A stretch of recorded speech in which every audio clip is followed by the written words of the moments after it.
Hello दोस्तों, video में हम बात करने वाले हैं इन्फोसिस के बारे में। क्वार्टर 4 के रिजल्ट आउट कर दिए हैं कंपनी ने, और रिजल्ट के साथ साथ कंपनी ने डिविडेंड का भी अनाउंस जो है वो किया है। तो रिजल्ट को हम थोड़ा सा डीपली समझने की कोशिश करते हैं। तो देखिए, इन्फोसिस आईटी सेक्टर की एक कंपनी है, और आईटी सेक्टर की भारत की जितनी भी कंपनियां हैं उनका मोस्टली बिजनेस अमेरिका और यूरोप कॉन्टिनेंट से ही आता है। इन्फोसिस के केस में भी वैसा ही हमें देखने को मिलता है। तो देखिए, रेवेन्यू की अगर हम बात करते हैं तो 40,925 करोड़ का कंपनी ने इस क्वार्टर में रेवेन्यू किया है। रेवेन्यू को अगर हम कंपेयर करते हैं क्यू ऑन क्यू बेस पे, यानी 3 महीने पहले जो रिजल्ट आए थे उससे अगर हम कंपेयर करेंगे तो 2% का एक डिक्लाइन हमें रेवेन्यू में देखने को मिला है।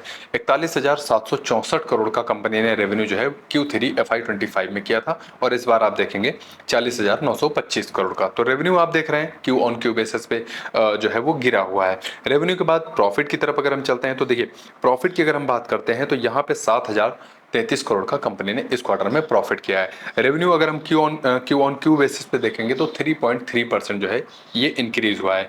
3 महीने पहले का अगर रेवेन्यू प्रॉफिट कंपनी का देखते हैं तो 6,806 करोड़ का कंपनी ने प्रॉफिट किया था। उसके बाद अब रिजल्ट को थोड़ा सा आगे चलते हैं और रेवेन्यू हम देखते हैं कंपनी कहां कहां से कमा रही है। तो देखिए, इनका जो रेवेन्यू आता है वो आता है सबसे ज्यादा नॉर्थ अमेरिका से। इस क्वार्टर में अगर आप देखेंगे तो 57.1% इनका रेवेन्यू जो है वो नॉर्थ अमेरिका से आया है। उसके बाद सेकंड हाईएस्ट जो कॉन्टिनेंट है जहां से रेवेन्यू ये जनरेट करते हैं वो है यूरोप। 31.12% जो है रेवेन्यू ये वहां से कमाते हैं। उसके बाद रेस्ट ऑफ वर्ल्ड की अगर हम बात करते हैं तो 8.8% रेवेन्यू ये वहां से कमा रहे हैं। उसके बाद इंडिया की अगर हम बात करते हैं तो 2.9% रेवेन्यू जो है इन्फोसिस जो है वो भारत से कमा रही है। उसके बाद फिर हम देखेंगे किन वर्टिकल्स में कंपनी बिजनेस करती है। अगर उसकी हम बात करते हैं तो सबसे ज़्यादा जो इनके लिए रेवेन्यू लाने वाला सेक्टर है वो है बैंकिंग सेक्टर या फिर फाइनेंस सेक्टर।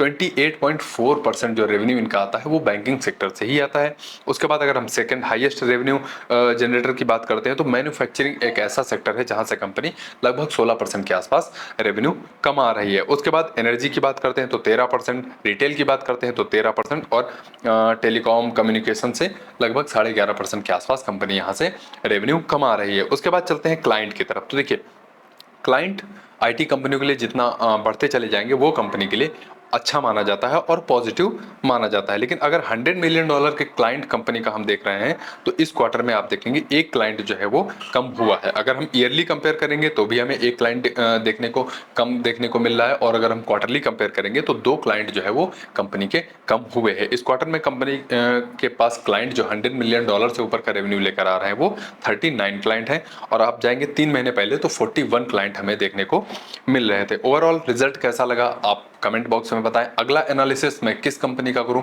ये भी आप कमेंट बॉक्स में बता सकते हैं।